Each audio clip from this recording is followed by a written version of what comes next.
আসসালামু আলাইকুম। রোজা কিন্তু চলেই এলো।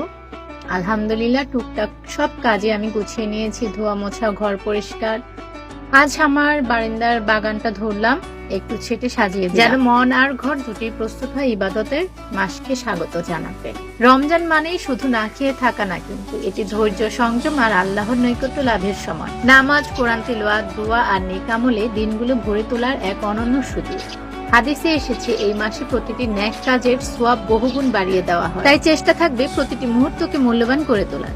এই মাস রহমত আর বরকতের মাস। এই সময় মানুষের পাশে দাঁড়ানো, সাহায্য করা, দান সৎকার করা সবচেয়ে সুন্দর আমলের একটি। আমাদের সামান্য দানেও যদি কারো স্বস্তি দিতে পারে, আর গোপনে করা দান আল্লাহর কাছে সবচেয়ে। মনে রাখতে হবে, দান করলে সম্পদ কমে না, বরং বরকত বাড়ে। মুহাম্মদ সাল্লাল্লাহু আলাইহি ওয়াসাল্লাম বলেছেন, সদকা সম্পদ কমায়। তাই আসুন এই মাসে আমরা সবাই সামর্থ্য অনুযায়ী দান করি, মানুষের উপকার করি। কারণ